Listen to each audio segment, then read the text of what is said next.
백석대학교 사회복지학부에 재직 중에 있고요. 저도 이제 은퇴를 2년 반 앞두고 있습니다. 돼지띠입니다.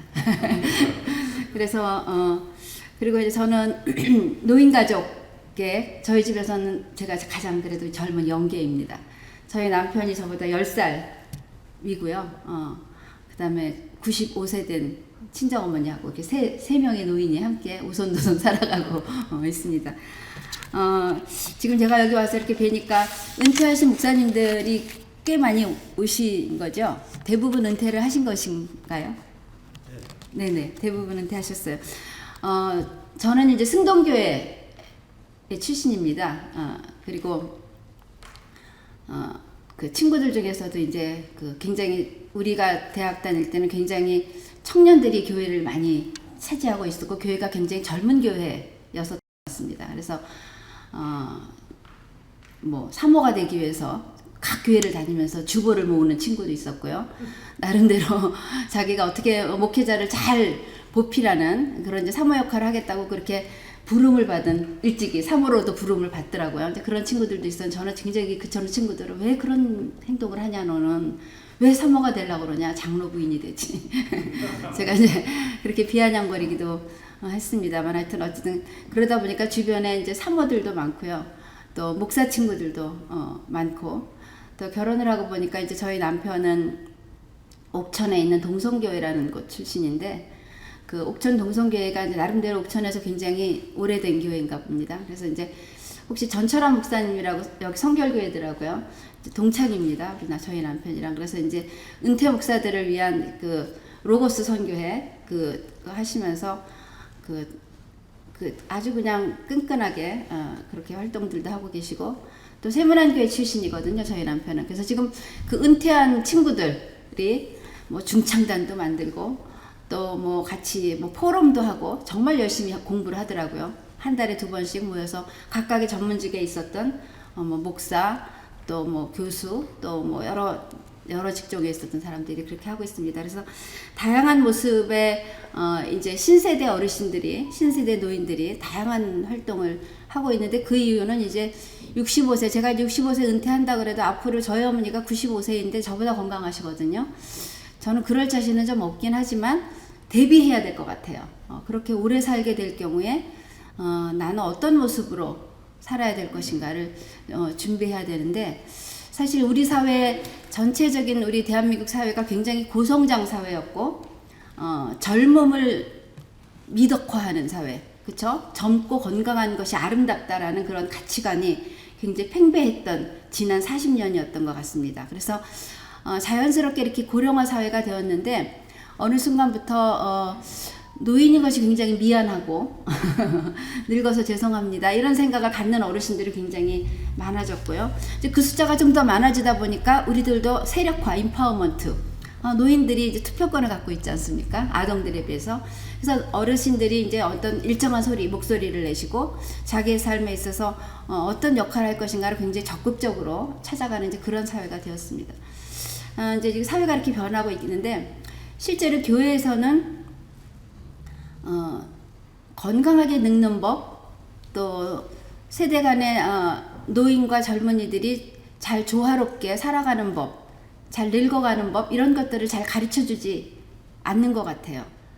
뭐 잠잠해야 될 아까 목사님께서 말씀하신 부분에 대부분 굉장히 동감을 합니다. 제가 말한 그 주변에 있는 많은 저희 남편 친구들 다 은퇴 목사님이신데 지금 70다 넘으셔가지고 그분들이 이제 이런저런 모습으로 살아가는 것들을 제가 사례를 많이 보거든요. 평신도 입장에서 봤을 때 저런 모습 말고 어떤 다른 모습이었으면 더 좋겠다라는 바람들이 때로는 있습니다. 그래서 이제 제가 이제 이 은퇴 목회자의 건강과 복지에 대해서 저보고 말씀을 하라고 그러셨을 때 저는 늘 이제 교회 가서 노인 문제에 대한 강의도 많이 하고요. 이제 가족에 대한 강의도 많이 합니다. 그래서 이번에는 왜 교회에서 갑자기 지금까지 이제 교인들의 뭐 노인이 되는 문제들 이런 것들을 얘기하라고 하더니 왜 은퇴 목회자라는 걸 화두로 했을까? 이제 거기에 저는 좀 관심을 갖게 됐습니다. 그래서 제가 이거 어떻게 파워포인트가 예. 그래서 왜 교회는 지금 은퇴 목회자들이 뭔가 교회에서 어떤 하나의 그 세력화를 이루고 있는가? 아니면 은퇴 목회자님들에 대한 은퇴 목회자님들 스스로가 우리는 어떻게 살아야 될지에 대해서 고민을 하고 계시는가? 아니면 교회에 있는 후배 젊은 이들이 은퇴 목회자들을 선배 목사님들을 어떻게 대접해야지 되는지를 고민하고 있는가? 이런 게 어떤 교회의 문제가 되고 있는가? 하는 그런 부분에 좀 관심을 갖고 이런 것 저런 것들을 좀 봤습니다. 그래서 제가 복지 전문가이고 뭐 건강과 관련돼서는 이제 심리사회적 건강을 얘기하지만 신체적인 건강에 대해서는 전 전문가는 아닙니다. 근데 이제 화두에 잠깐 말씀드리자면 모든 기능은 신체적이든 정신적이든 모든 기능은 나이가 들어가면서 노화한다는 거는 진행형이잖아요. 에이지드가 아니라 에이징이거든요. 그래서 노화하는 그런 과정에서 모든 것들은 상실되고 쇠퇴하고 기능이 없어지죠. 그렇죠? 뭐 우리 몸의 내장의 근육이나 뭐 이런 것들도 다 힘이 빠지게 되는데 우리들이 이제 자기 트레이닝이나 훈련을 통해서 그래도 가장 건강을 유지할 수 있는 방법이 근력을 키우는 거라고 합니다. 다른 것들은 우리가 하나씩 상실해 가는 것들을 사실 무슨 약이나 무엇으로 뭐 보충할 수는 있지만 자연스럽게 상실하고 없어지고 노화하고 이제 그것이 이제 자연스러운 자연의 이치인데 그러나 그것을 좀 더 리타리드 좀 더 천천히 가게 하기 위해서는 근력을 키워야 되는데 그 근력을 키우는 것 스트레칭과 근력 키우는 운동들은 다 아시죠? 그런 것들은 꾸준히 해야 됩니다. 근데 그 근력과 연결해서 생각해 보면 심리적인 근력도 키워야 됩니다. 우리가 이제 젊었을 때는 이렇게 찌그러져서 자도 아침에 일어나면 다 풀어지잖아요, 금방. 근데 나이가 들면 왜 충무베개 같은 거 이렇게 골져 있는 베개 같은 거 여기 금 가면은 하루 종일 좀 잘 안 펴지죠. 주름이 이 근력 탄력이 없어지기 때문에 그런 거죠, 그렇죠? 그러니까는 이제 신체적인 우리의 어떤 그 탄력 회복성 그것이 굉장히 중요한데 나이가 들면 아까 목사님께서 섭섭마귀가 든다고 해요. 맨날 섭섭한 거. 그래서 우리가 몸이 늙는다는 것은 마음도 늙고 정신도 늙게 되는데 내가 늙었구나라고 느끼는 가장 첫 번째 척도가 옛날에는 아무렇지도 않게 지났던 그런 말이나 어떤 반응, 자극에 대해서 걸리는 거예요, 뭐가. 옛날에는 뭐 목사님 오늘 뭐 좀 컨디션이 안 좋으세요? 안색이 좀 뭐 이렇다 그러면은 그냥 내가 오늘 좀 피곤해서 그런가 보다 라든지 뭐 아니면 젊은 사람들은 내가 조금 날씬해졌나 라든지 뭐 이런 생각을 할 수 있는데 나이가 들면 내가 늙어 보이나? 아니면 내가 뭐 병이 들었나? 부정적인 쪽으로 생각이 든다거나 누가 나를 배려해서 하는 말들이 오히려 꽃같게 들리거나 서운하거나 무시하는 것 같이 들리거나 이제 그런 생각이 들기 시작하면 내가 지금 늙어가고 있는 것들이 나한테 증상으로 나타나는구나. 이제 그것들을 척도를 느끼시면 됩니다. 그러기 위해서는 심리적 회복성, 심리적 탄력성을 키우기 위한 자존감, 셀프 에피커시, 효능감 이런 것들을 키우기 위한 여러 가지 노력들을 하실 필요가 있다라는 말씀을 좀 드립니다. 제가 백석대학교에서 이제 노인복지 전공을 만들고 지금 23년, 24년째 하면서 실버 센터라는 걸 만들었습니다. 그래서 실버 센터에서는 이제 노인과 관련된 여러 가지 연구나 사업들을 했었는데 그 실버 센터를 만들면서 생애 체험관이라는 걸 만들었거든요. 근데 이제 거기에 목사님들께 제가 이제 우리 교회 정말 목사님들이 많으시잖아요. 그래서 이제 많은 목사님들께 여기다가 입구에다가 세울 좋은 성경 구절을 하나 좀 추천해 주십시오. 목사님들한테 제가 이렇게 요청을 했더니 많은 목사님들이 자문을 주셨는데 제가 뽑은 것입니다. 그러니까 너희가 노년에 이르기까지 내가 그러하겠고 백발이 되기까지 내가 너희를 품을 것이라. 내가 지었은즉 안을 것이요 품을 것이요 구하여 내리라. 우리 사회에서는 나이가 들면 사회적 연령에 의해서 퇴출하거나 이제 뒷방으로 가라고 하거나 뭔가 그렇지만 하나님께서는 그러시지 않는 것 같아요. 지었은즉 마지막까지 애프터 서비스 철저히 하시고 내가 만들었으니까 구하여 내고 너와 함께 하겠다. 그런 아주 좋은 말씀이라고 생각돼서 저도 이제 백석대학교에서는 이제 여자 교수 중에서는 손꼽히는 이제 그 올드 멤버 중에 하나가 됐거든요. 그 다음 페이지를 어떻게 그렇습니다. 제가 이제 오늘 준비를 많이 했습니다. 이 김에 그냥 한번 제가 좀 정리해보자 싶어서 보통 우리 교수들은 입을 열었다 하면 3학점 얘기를 합니다. 그래서 오늘 강의 내용은 제가 여기 PPT는 굉장히 조그맣게 되어 있는데 원본을 좀 드리겠고요. 그 다음에 또 원고로도 제가 써서 조금 늦었지만 원고로도 써서 이제 담당자님께 드렸습니다. 어디 홈페이지에 여기 보니까 올리는 데가 있던데 거기를 읽어주시면 좋을 것 같습니다. 제가 이 얘기를 막 한마디라도 더 여기서 막 전달하려고 제가 무슨 명강사가 되려고 막 전달하는 거는 별로 바람직하지 않은 것 같고, 이 준비를 하면서 제가 어떤 의도를 갖고 은퇴 목회자 얘기를 풀어가고 싶었는지를 좀 말씀드리고 제가 생각하는 몇 가지 얘기를 좀 드리는 게 더 나을 것 같습니다. 첫 번째, 저는 이제 우리 사회가 굉장히 울리 히백이라는 그 철학자들이 얘기하기에는 굉장히 신사회적 위험사회다라고 얘기하고 있고, 우리 사회가 이제 위험사회가 되고 있다라는 얘기를 좀 하고 싶고요. 그 위험사회 중에서 가장 커다란 요인 중에 하나가 고령화입니다. 저출산 고령화는 다른 어떤 기술 발달이라든지 가치관의 변화라든지 이런 모든 위험 요소들을 다 덮을 수 있는, 왜냐하면 소멸에 이르게 하는 요인이기 때문에 그렇습니다. 그래서 이제 그런 얘기를 조금 하면서, 그렇다면 이제 그 사회의 고령화, 인구 고령화가 교회에 어떤 영향을 미치는가, 교회도 고령화되고 있고, 교회도 지금 제가 동안교회 김영준 목사님이 어릴 때부터 제가 좀 잘 알고 그래서 동안복지재단에 오랜 동안 이사로 하고 있는데, 목사님 농담으로 맨날 그러십니다. 이사회가 우리 업계가 요즘에 불황이야. 굉장히 어렵다. 헌금도 줄어들고 교인도 줄어들고 특히 젊은이가 줄어들어서 굉장히 어렵다 이렇게 얘기합니다. 제가 82년도에 미국에 유학을 갔는데요. 미국 교회들 다 우리 목사님들 많이 아시겠지만 미국 교회를 빌려서 이제 한인교회가 학생교회들이 쓰잖아요. 그러면은 성가대에 다 할아버지 할머니들만 서 계셨습니다. 제가 그때 24살에 미국에 갔는데, 그래서 어떻게 미국 교회는 이렇게 청년들이 없나 그런 생각을 했는데, 요즘에 우리 교회 성가대에 보면 청년들이 없습니다. 전부 다 50대 60대면 굉장히 장우한 거고 40대가 들어오면 막 연계가 들어왔다고 막 굉장히 좋아하십니다. 젊은 목소리 들어왔다고. 우리 대학교 때는 안 그랬잖아요. 그렇죠? 그래서 어쨌든 이제 교회의 고령화, 교회의 고령화, 그래서 교회 인구가 자체적으로 고령화되기도 하지만 새로운 유입 인구가 없다는 거죠. 청년들이. 그래서 이제 앞으로 세대 간에 우리가 사회에서 연금제도라는 게 새로운, 우리가 근로 빈곤층이 지금 늘어나고 있다. 계약직 직원들 때문에 일은 하지만 연금을 많이 내지 않는 근로빈곤층의 확대 때문에 연기금이 줄어들고 우리 사회의 어떤 세대에 의한 부양, 그쵸? 세대 간의 부양이자 우리가 연금을 받는 것이 세대 간의 부양에 지금 위기가 있다라고 얘기하는 것처럼, 교회도 젊은 친구들이 많이 들어와서 일꾼이 될 뿐만 아니라 한창 수입이 많은 사람들이 헌금도 많이 내고 해서 교회가 돌아가야 되는데, 우리 1세대 목사님들이 만들어 놓으신 건물들, 이런 하드웨어들은 잘 되어 있는데 매일매일 들어와야 되는 유동자금들이 점점 줄어드는 거죠. 그쵸? 더더욱이나 우리 코로나를 경험하면서 이런 하드웨어들이 얼마나 비합리적이고 비효율적인지에 대해서 아마 많이 생각을 하셨을 것 같아요. 제 친구들, 제 선배들, 언니들 교회에서 정말 너무너무 열심히 일하는 권사님들인데 자기 없으면 교회가 무너지는 줄 알고 살았던 사람들이 대부분이에요. 그런데 2년 동안 교회를 좀 안 나가보고 셀 모임도 좀 제대로 안 하고 그래 보니까, 혜경아, 나 교회에 내가 왜 그렇게 열심히 나갔나 모르겠어. 그런 사람들이 많아요.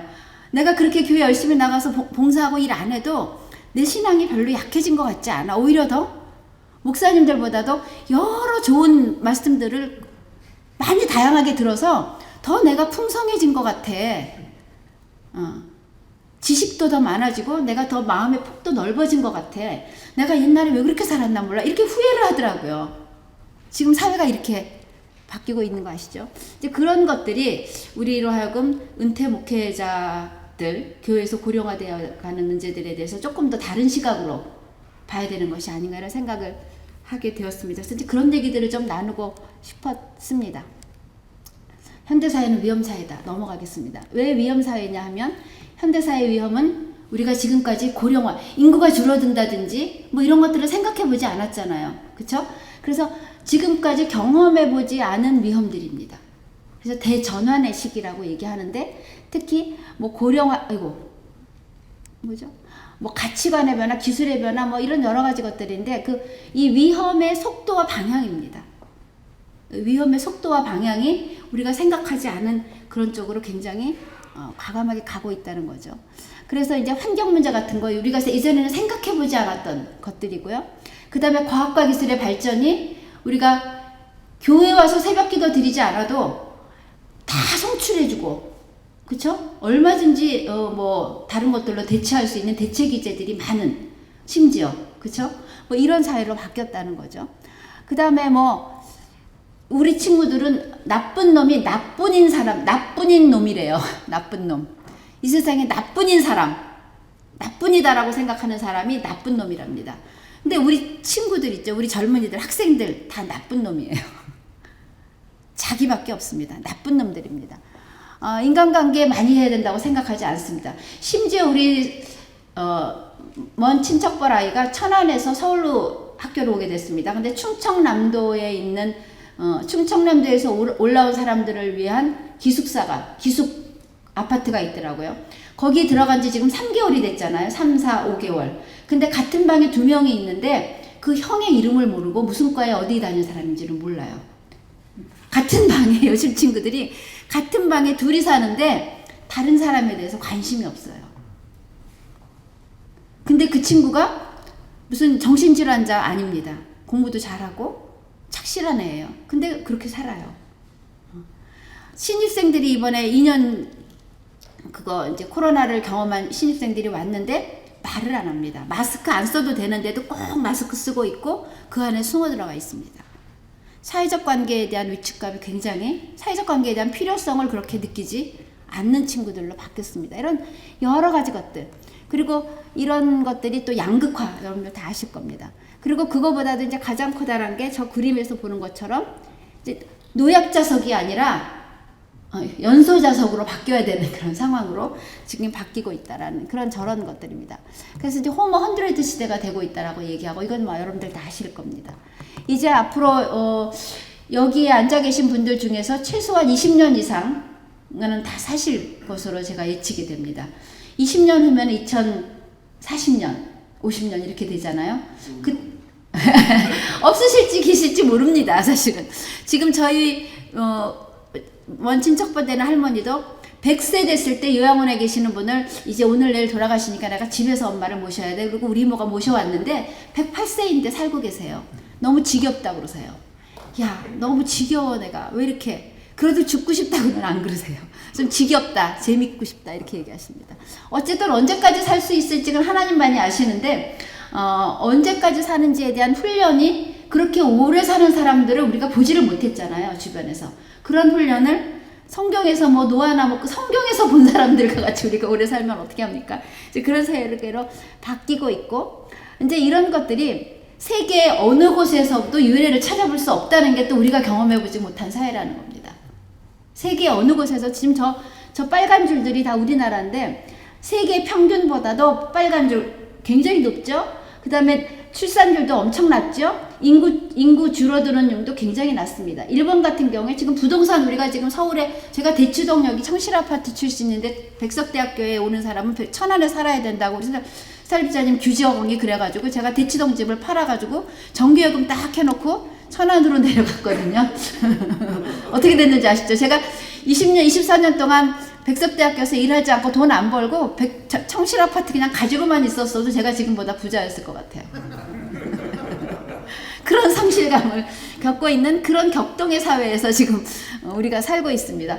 내가 열심히 일한 죄밖에 없는데, 학교에서 하라는 규칙을 따박따박 범생이로 지키고 그렇게 한 죄밖에 없는데, 내가 노후에 서울에 고향 여기 대치동, 저는 효자동 승동교회 출신이고요.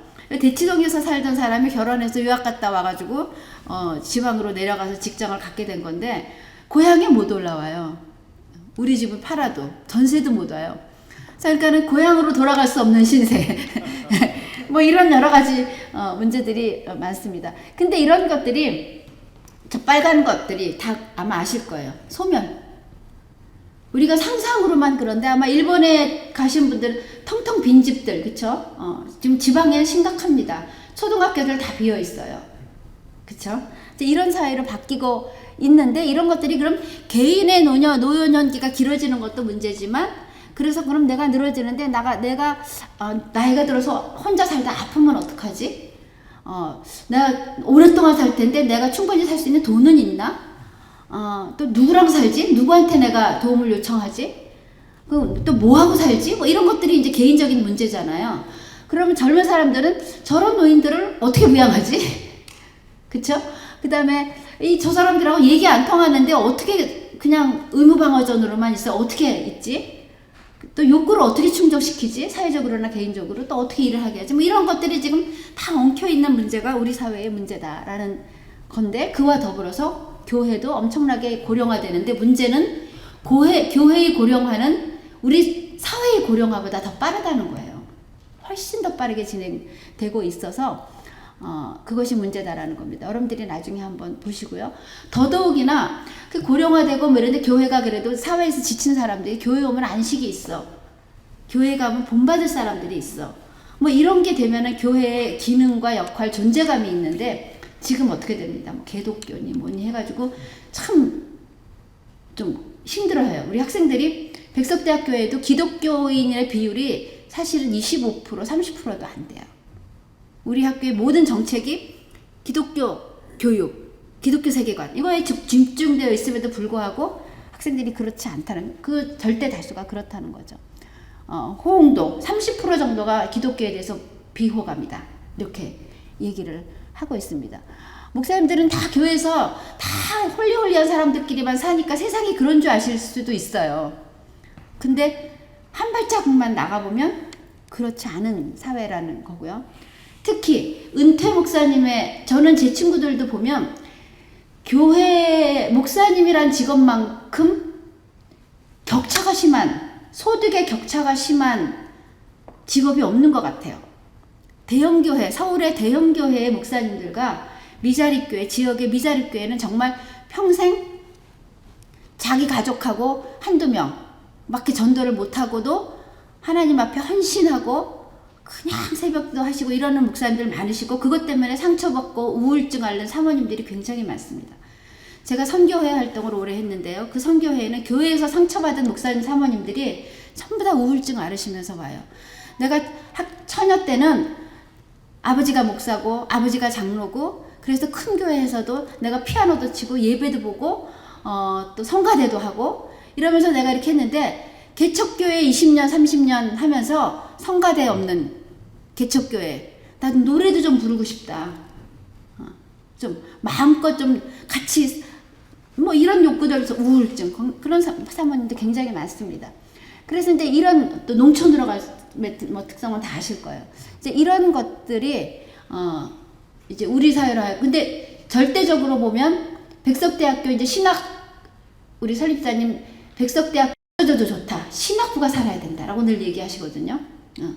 기독교적인 기반 이거 없으면 백석대학교 아무리 잘 돼도 소용없다라고 늘 우리 교직원 뭐 임원들 회의할 때 그런 말씀 하셔가지고, 그럼 우리는 뭐야 막 이런 이런 불만들도 있는데, 어쨌든 그런데도 불구하고 안 와요, 신학과에.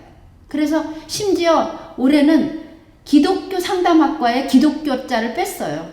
근데 목사님들이 기독교 상담학과의 교수님들, 목사님 교수님들, 그 기독교 목사님들이 뭐라고 그러시냐면, 기독교자 때문에 상담학과를 졸업해도 취업이 안 되니까 기독교자를 빼달라고.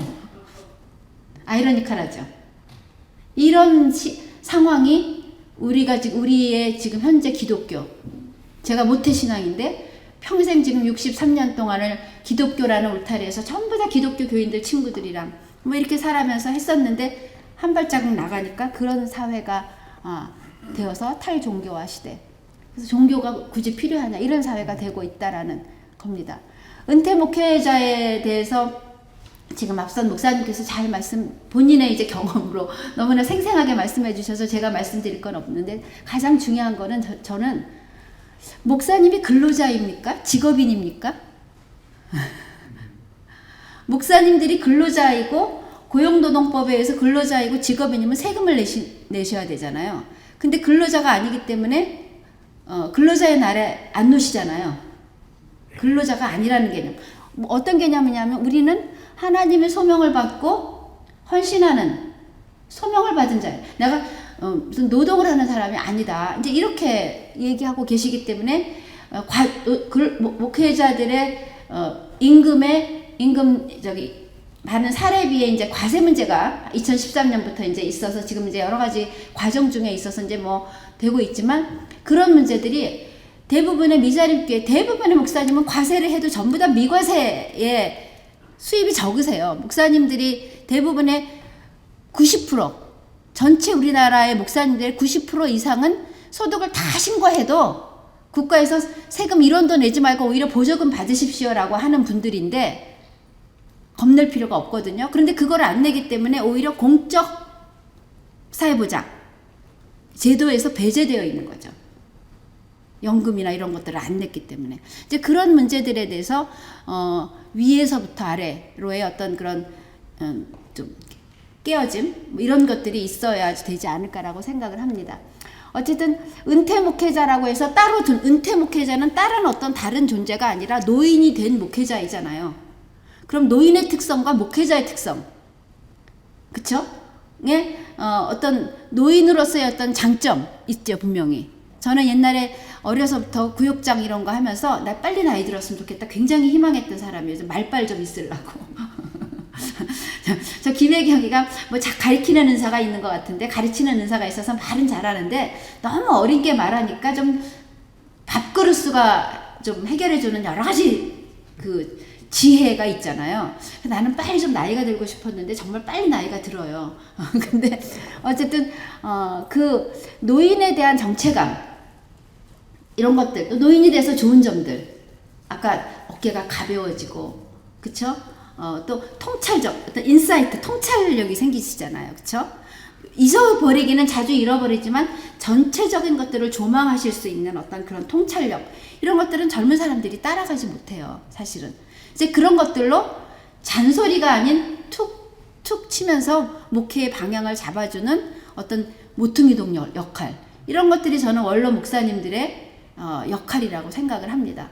잔소리꾼이 아니라 툭툭 해주시는 그런 역할. 이제 어쨌든 이제 그래서 이제 노년에 대한 관점들. 그래서 은퇴 목회자님들의 이제 제가 이제 이런 얘기를 다 이제 좀 넘어가면, 은퇴 목회자님들은 내가 노인이라는 정체감보다는 목회자라는 정체감이 더 강해요. 그쵸?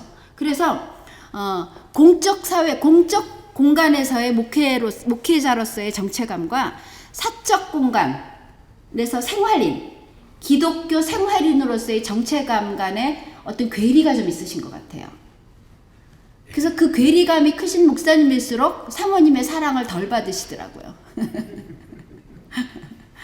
그래서 우리가 따로 우리가 뭐 무슨 수도원에 들어가서 사는 게 아니라, 기독교는 세상 속에서 빛을 발해야 되는 거잖아요. 세상에 뿌리를 내리면서 그 안에서 열매를 맺고 무성해져야 되는 게 저는 저에게 주신 하나님의 사명이라고 생각을 하고, 우리 기독교인의 사명이라고 생각을 하는데, 이제 그렇다면 세상 사람들이 생각하고 있는 노년에 대한 정체감도 잘 이해를 하시고 그것들을 받아들이셔야 돼요. 그런데 이제 그 부분에 대해서는 자꾸만 좀 거부하시고 뭐 이런 부분들이 좀 문제가 아닌가라고 생각을 합니다. 그래서 제가 이제 개인 셀프 이미지, 내가 가지고 있는 셀프 이미지하고 소셜 이미지, 사회에서 나를 보는 사회적 이미지 간의 괴리, 이런 것들을 어떻게 잘 조화시키느냐가 은퇴 목사님들의 정신적 건강, 또 생활의 건강을 지키시는데 굉장히 도움이 될 거라고 좀 생각을 합니다. 어쨌든 목회자님들의 현실들을 보면 아마 다 아실 거예요, 그렇죠? 오랫동안 일부 대형교회를 제외하고는 평균적으로 목사님들의 임금은 그 연령의 보통 일반인들의 임금보다 낮으세요, 사실은. 그래서 낮은 보수, 그다음에 사실 목사님들이 경영훈련 안 받으셨잖아요. 근데 목회는 굉장히 고도의 경영 능력이 필요한 기관이에요. 왜냐하면 학교 같은 경우는 학령기 학생들만 모이잖아요. 근데 교회는 어린애서부터 노인애까지 전 세대가 모이고 다양한 직업군을 가진 사람들이 모이는 조직이에요. 이런 대형 조직을 운영하기에는 고도의 전문 경영 능력이 필요해요. 근데 경영 능력 안 배우고 믿음 경영 뭐라 그래야 됩니까? 그냥 주먹구구식, 아니면은 그냥 그걸 세상 사람들은 주먹구구식이라면 우리 목사님들은 주먹구구 절대 하나님의 법칙에 따라서 믿음 경영만 하시다 보니까 굉장히 힘드셨을 거예요. 그럼에도 불구하고 무릎이 닳도록 허리병이가 뭐 전부 다 관절염이 생기시도록 새벽 기도로 철야 기도로 하시면서 교회를 지키신 분들이 지금 1세대 목사님들이시라고 저는 생각을 해요. 이제 그럼에도 불구하고 이제 그분들이 불확실한 미래. 근데 1세대 목사님들은 이렇게 하면 우리 선배 목사님들처럼 자기네들이 우리 세대가 지금 젊은이 낀 세대라고 얘기하잖아요. 우리는 자녀들에 의해서 부양을 못 받고 부모님에 대해서는 부양을 해야 되는 낀 세대인데 지금 이제 목사님들 여기 계신 목사님들도 아까 선배 목사님들은 급진이 되셔하실 거예요 아마. 근데 후배 목사님들은 나를 그렇게까지 생각은 안 할 수도 있습니다. 그래서 이제 나는 이렇게 불확실한 미래에 대한 이제 두려움이 있지만 사명감을 가지고 소명감을 가지고 이제 그렇게 일하셨는데 지금 은퇴를 하고 나서 보니까 우리 사회는 굉장히 우리들이 설 것이 별로 많이 없구나. 어떻게 하면 작아지는 나를 잘 다독거려서 자존감을 유지하고 건강을 유지해서 어떻게 하면 가정에서나 특히 목사님들 가정에서나 자녀들에게 아내에게 또 평생 목회 수발하느라고 고생한 아내에게 이제 내가 이제는 좀 수발을 해야지 이런 생각을 가지시는 목사님들도 많이 계시더라고요. 또 교회에도 내가 어떻게 폐를 끼치지 않고 교회도 폐를 안 끼치고 가정에도 폐를 안 끼치고 자녀들에게도 폐를 안 끼쳐야 되는 삶을 살 것인가에 대해서 전전긍긍하시는 남성 노인들이 지금 1세대 은퇴 목사님의 정체감이 아닌가라고 생각하고 목사님들의 이제 그 연구들을 보면 많지 않은데 그 연구들에는 어쨌든 이상은 멀고 현실은 가깝다. 가장 어려움이 경제적인 어려움이라고 얘기했어요. 경제적인 소득이 확 줄어드는데 지출해야 될 것은 여전히 있고 아까 목회자로서의 정체감이 있는데 체면 치료할 것들은 여전히 있고 등등 뭐 이제 그런 어려움들이 이제 있으시다는 거죠. 그래서 제가 또 시간이 너무 많이 갔는데 어쨌든 제가 말씀드리고 싶은 것은 또 이 재밌는 연구도 있어요. 목사님들이 많은 경우 이제 16의 은퇴자 목회자 생활 경험에 대한 연구를 보면은 많은 목사님들이 은퇴 과정, 은퇴 후 초기 과정 여기에서 처음에는 굉장히 밀월 관계에 있으세요. 처음에 아까 1년 동안 굉장히 행복하시다고 그랬죠. 처음에 밀월 과정을 겪으시다가 현실 인식을 하시고 굉장히 힘들어 하시는 관계를 지나시면서 이제 일상 회복을 하고 재조정을 하면서 이제 조망을 하게 된 이런 관계들을 일반 노인들이나 은퇴 목사님들이나 다 같이 하게 되는데 가장 생활인으로서의 가장 다른 점은 아까 말한 목회자로서의 정체감과 생활인으로서의 정체감의 괴리를 어떻게 조율하시느냐가 가장 문제입니다. 은퇴 목회자님들의 이제 현실은 아까 말씀드린 대로 이제 굉장히 자기들에 대해서 양면성을 가지고 있으시고요. 영적 세계를 추구함과 동시에 나는 세상을 살아가는 존재다라는 것에 대한 그런 이율배반적인 것들을 받아들이시기가 굉장히 어려우신 부분들이 있고요. 또 대부분의 은퇴 목회자 여기 계신 분들은 아니실 것 같긴 하지만 전문직은 대부분의 보수체계가 비슷하잖아요. 근데 전문직이에요. 목회자는. 확실히 전문직인데도 불구하고 보수체계가 굉장히 달라요. 그래서 그 안에서의 어떤 갈등들과 어려움들이 굉장히 이제 많으시고요. 아까 과세 문제 있고요. 그 다음에 이제 그 과도기의 특성이라는 것들, 뭐 이런 것들. 그 다음에 목회자님들의 이제 특성 중에 하나가 교회의 굉장히 폐쇄적인 공간에서 사셨어요. 평생을. 넓은 공간, 폐쇄적인 공간이고, 그 다음에 좀 일방적인 탑다운식, 일방적인 교회가 굉장히 하이어레키잖아요, 그렇죠? 일방적인 그런 체계 속에서 사셨기 때문에 관계에도 굉장히 수직적 관계에 익숙하세요. 수평적인 관계를 지향을 하시는데 이론적으로 머리로는 수평적인 관계가 있을 때 굉장히 당황하세요. 교수들도 그래요. 옛날에 우리 지도 교수님들 보면 굉장히 좋은 인격적으로 훌륭하신데도 불구하고 수평적인 뭐 반론을 제기하거나 젊은 교수들이 아니면 후배들이 그럼 굉장히 당황하세요. 그리고 서운해하세요. 그래서 이제 그런 부분들 그래서 일방적이고 폐쇄적이고 뭐 이래서 이제 관계의 다양성 교회 밖을 나와서 담임 목사라는 직을 딱 밖으로 나갔을 때 수평적인 관계라든지 어떤 그 쌍방적인 관계를 만드시는데 어려움을 겪으셔서 스며들지를 못하시고 목회자들끼리 그냥 있는 게 편해요. 근데 그게 과연 저는 바람직한 건가에 대해서 평신도 입장에서는 저는 목회자, 성경에 보면은 설교하는 장로와 치리하는 장로 이렇게 두 개로 나눠져 있다고 저는 이전에 배운 것 같아요. 설교하는 장로가 목회자라면 이제 그 설교하는 역할을 놔두면은 장로에다가 장로 그냥 일반적인, 그래서 좀 이렇게 좀 자연스러운 어떤 생활인 평신도와 같은 뭐 그렇게 좀 바뀌셔서 스며들어서 좀 존경받는 어른, 인생의 어른으로서의 역할을 좀 더 자연스럽게 하실 수 있도록 먼저 이런 사고의 전환을 좀 하시면 훨씬 더 건강하시지 않을까, 그런 생각을 저는 합니다. 마지막으로 제가 이제 3분만 이야기하고 끝내겠습니다. 은퇴 목회자님들에게 이제 여기 계신 분들 이외에 이제 혹시 미자립교회나 주변에 이제 경제적으로 사택을 뭐 많이 만들어 주시지 못하거나 여러 가지 방식의 응급제도가 교회마다 굉장히 다르고요. 제가 이 설교를 준비하면서 우리 교회 뭐 장동민 목사님이나 뭐 여러 목사님들에게 제가 여쭤봤습니다. 우리 백석교단은 어떻습니까? 그랬더니 80, 90%가 미자립교회입니다. 그렇게 아직 요즘에 조사가 좀 덜 됐는데 자기가 생각하시기에는, 본인 생각하시기에는 제가 어떤 데는 한 70%라고 나오던데 70%가 넘습니다. 80% 이상이 미자립교회입니다. 그래요. 그럼 이제 미자립교회의 목회자님들은 사실은 어려우신 거잖아요. 그쵸?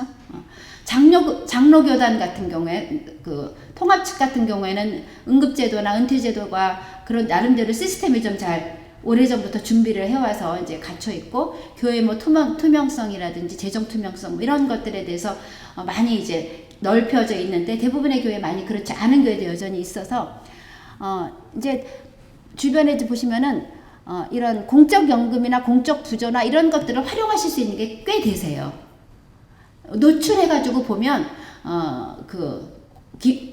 노령연금도 이제 상당히 40만 원 정도씩 받으실 수 있고요. 그래서 이제 공적연금 받는 것을 부끄러워하시지 말고 그런 것들을 활용하시면 좋겠고, 그 다음에 이제 노년기 소득보장은 소득을 보장해주는 것이 있고요. 그 다음에 고용을 보장해주는 게 있는데, 우리나라에 굉장히 지금 한 10조 이상 많은 돈이 노인 일자리 사업에 투여되고 있는데, 우리나라 노인 일자리 사업은 소득을 증진시켜드리기 위한 목적, 20만 원이나 40만 원이 소득을 증진시켜주기보다는 내가 할 일이 있다, 의미 있는 일이 있다, 일주일에 3번이나 4번 의미 있는 일에 내가 봉사하러 나감으로 해서 집에서 밖으로 나와서 어딘가를 가서 사람들을 만나고 어떤 규칙적인 일을 함으로써 그 사람들의 건강을 좋게 만드는 그런 사회심리적인 효과를 훨씬 더 보고자 하는, 그런 부대 효과를 보고자 하는 정책이에요. 거기에는 굉장히 다양한 일들이 많이 있습니다. 도서관에서 봉사하는 것도 있고, 그래서 이제 그런 것들, 그리고 소그룹을 도와주는 여러 가지 다양한 사회 서비스 프로그램들도 많이 있습니다.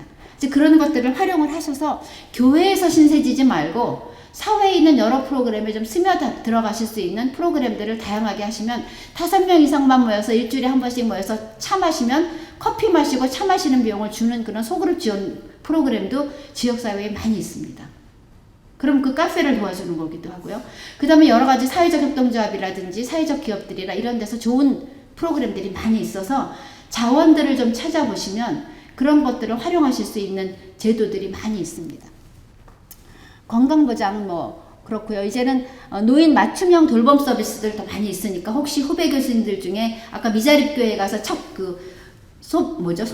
가지고 다니면서 세탁해, 굉장히 좋은 창의적인 방식으로 사랑받는 노인이 되기 위해서 노력하실 필요가 있습니다. 그래서 제가 좋아하는 말입니다.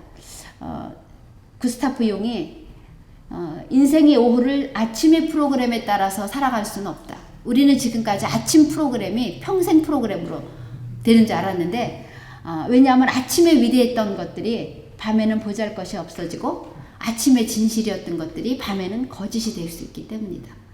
모든 것들이 변한다는 거죠. 내가 절대적인 건 하나님의 사람, 절대적이죠. 그렇죠? 그런데 이 세상의 모든 것들은 과정이고 변화하고 지나가는 것들이라고 생각합니다.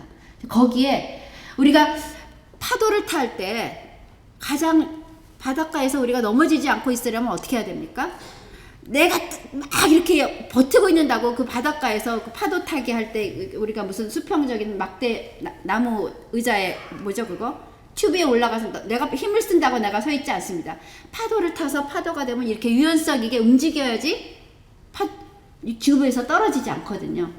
그래서 아침에 내가 진실이라고 믿었던 것들이 지금 이 변화하는 이 파도에 따라서 어떻게 기본적인 가치를 거스리지 않는 범위 내에서 어떻게 내가 여기에 융통성 있고 유연하게 적응하느냐를 배워야 된다라고 저는 생각을 합니다. 그리고 아까 마지막 다리에 서서 삶과 죽음에 새로운 의미를 부여하고 자신을 잘 알고 매우 사랑하며 자신을 포기할 준비가 되어 있는 자들. 자신을 포기하는 준비가 되어 있는 사람만큼 무서운 사람이 없잖아요.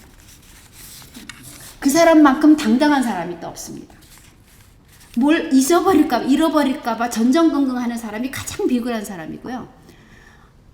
그런 것들을 저는 기독교인들이 참 비굴한 걸 많이 봅니다. 하나님 안에 모든 것들이 굉장히 이율배반적인 것들이 많거든요. 그래서 어쨌든 그래서 저는 어딥니까? 제가 여기다가 썼는데 제가 꿈꾸는 교회 그다음에 우리 사회는 이런 우리 목사님 은퇴하신 목사님들이 가지고 계셨던 그 너무너무 좋은 그런 평생의 어떤 그 지향하시던 바들 이런 것들을 그대로 지향하시되 해야 되고 그다음에 세상에 이런 것들을 세상으로 이제 밖으로 이제 교회의 법칙이 세상으로 나가야 되는데 교회는 세상의 법칙이 교회로 들어와가지고 교회가 두려워서 떨고 있는 그런 모습들을 많이 보거든요. 이제 그렇지 않았으면 좋겠다. 그리고 제가 꿈꾸는 교회는 태어나서 성장하고 죽음까지도 다 포용하는 교회.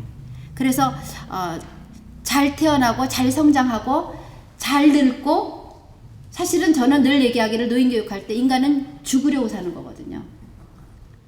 태어나는 순간 우리는 죽음을 향해서 다가가고요. 100% 죽고요. 늙어가려고 사는 겁니다. 근데 어느 순간까지는 성장이라고 얘기하고 어느 순간부터는 우리가 늙는다고 얘기하는 거죠. 근데 그렇다면 우리는 잘 죽고 잘 늙어야 되는 거거든요. 잘 죽고 잘 늙으려면 어떻게 해야 되죠?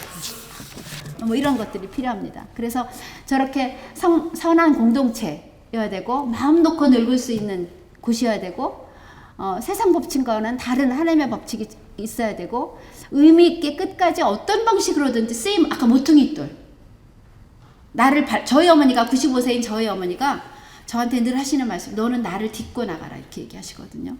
저는 우리 아이들도 나를 딛고 나갔으면 좋겠다. 우리 학생들도 너네들은 선생님을 딛고 나가라 이렇게 얘기합니다. 그래서 끝까지 제가 의미 있게 디딤돌이 되는 이제 그런 존재. 그리고 교회는 노년기를 준비시키는 곳. 그래서 노인준비학교, 노년기 잘 늙는 법 이런 것들을 가르치는 것이었으면 좋겠고 그래서 은퇴 노인이 갑자기 노인이 하늘에서 뚝 떨어지는 게 아니라 젊은이가 노인이 되는 것이잖아요. 이제 그런 것들이 교회 안에서 배울 수 있는 것.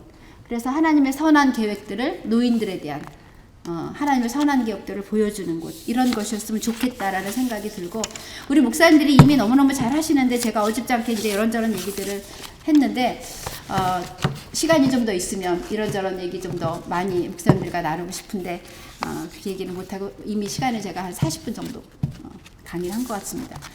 잘 들어주셔서 감사드리고요.